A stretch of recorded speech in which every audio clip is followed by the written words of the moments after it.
Almir Garbo was on a pilgrimage to Moimolo on the outskirts of Bosnia's capital, Sarajevo. He doesn't see a bucolic mountain landscape, but a slaughterhouse. Garbo joined the Bosnian army when war broke out. He was 14 years old. You simply cannot imagine that someone who you shared a piece of bread with is no longer here. This was Garbo's first front line. The Muslim-led Bosnian army fighting to defend Sarajevo was in trenches by the greenhouse. The better-equipped Serbs, led by General Ratko Mladic, were 200 yards away on the ridge. The mortar blew my friend to pieces. There was blood everywhere. Human remains covered my face. We collected parts of his body so we could bury something. That was the first time I realized the true meaning of war. Bosnians may have gained their independence in the 3-year civil war, but many have struggled to cope during the 22 years of peace. Today, Garbo is one of an estimated 400,000 Bosnians, soldiers and civilians, suffering from post-traumatic stress disorder. Nobody won the war. We are all suffering. We are all sick, mentally and physically. Those who lost someone endured pain and emptiness. Nothing can cure us. I feel so miserable. In moments like this, I feel like committing suicide because I'm missing people I want to be with. The only way I can reunite with them is in the next world. I simply can't bear this anymore. After the war, Garbo married Enisa, the sister of his dead friend. Another of my brothers was killed, and he took his last breath in my arms. I was just 9 years old. Today, the Garbos live in a 90-square-foot apartment with their 10-year-old son. There is no work. There is nothing. There is nothing to believe in. It's impossible to get a job unless you know the right people. In order to survive, you have to do all manner of things, like Almir is doing, to provide for the two of us. But his efforts simply aren't enough for us to live like normal people. It's just impossible. Garbo scrapes a living doing construction jobs in the underground economy, but he can't work right now because he recently fell 3 stories and fractured 2 vertebrae and a number of ribs. The illusion of a booming economy has been generated by this new mall on what was Sarajevo's Sniper Alley. But almost 40% of Bosnians are out of work. The youth unemployment rate is the world's worst, more than 67%.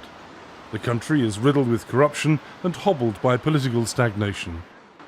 Away from the bright lights of her job, television host Vanja Semic says her ex-husband battled PTSD and she struggles with depression. We are surrounded by people with huge psychological problems that are not being treated effectively. They, in turn, are creating more problems for the people around them. There's widespread depression.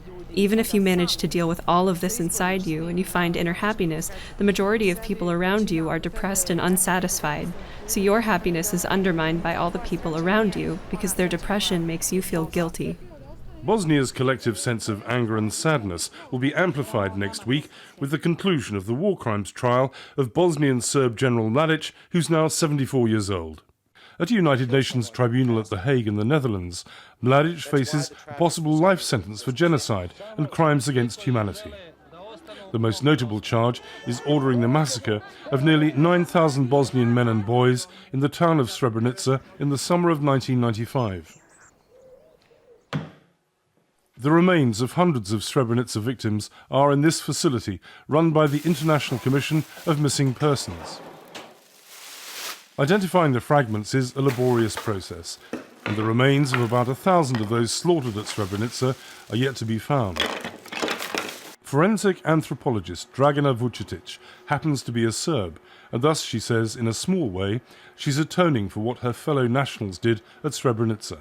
I don't feel any kind guilty because some group of people did that. It's not complete nation guilty for this. But I'm also very proud that I'm in this process, that I can help, and that I'm positive example that we're not all bad. This emplacement is a reminder of international guilt over Srebrenica. It's a relic of a Dutch peacekeeping battalion which abandoned its UN base as the Serbs overran the town.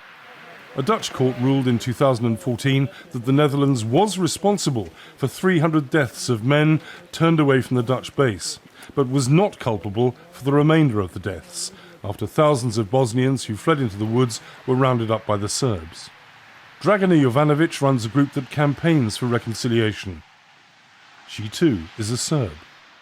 We have to talk and to do something about reconciliation as human beings that are going to share this space for next and following centuries. And we have to prevent that future generations suffer from the same things. But the carnage inflicted by the Serbs was not restricted to Srebrenica. This ironically named Sarajevo Rose is the mark of a mortar that killed 26 people lined up for bread during the siege of 1992. Like many other later atrocities, it didn't trigger an international military intervention to protect the predominantly Muslim Bosnian government side. The Srebrenica massacre was the last straw for the United States, and it led the NATO intervention against the Serbs, which eventually brought the war to an end. And then the United States hammered out the deal at Dayton, Ohio, which has ensured that peace has lasted until today. But now there are new appeals for the United States to take the lead to try to break the stagnation which is preventing Bosnia from becoming a fully functioning nation. With its imperative to stop the bloodshed, Dayton imposed a constitution that gave equal weight to Bosnia's prevalent ethnic groups: the Muslims, who now prefer to be called Bosniaks, the Catholic Croats, and the Orthodox Christian Serbs. The system enabled any one group to veto the other. The political inertia troubles University Chancellor Ejb Ganic, Bosnia's wartime vice president, partly because it deters international investment that might salve Bosnia's collective depression. He was at Dayton with its architect, American diplomat Richard Holbrooke, and says Bosnians are incapable of resolving their differences without international help. Americans are architects of the Dayton Peace Agreement, and this is the only success story of America where they didn't lose a single soldier, where they get all the credits for stopping the war. Maybe they should make one more step and help this constitution to be simplified, streamlined, so that country can proceed. But Ganic's former party, the Bosniak SDA, is still a dominant force, as are the Serb and Croat wartime equivalents. All are predicated on nationalism. And that's a core problem, says Kevin Sullivan, a veteran Sarajevo-based advisor, speechwriter and novelist. You have a professional class which has essentially been there for the last 20 years. And we see this in other countries where you have a political issue that has not been resolved, and the parties that are incapable of resolving it have remained in power. But in this cabin, near the Srebrenica memorial site, love has conquered ethnic hate. Almir Salihovic and his wife Dušica were the first mixed couple to marry after the massacre.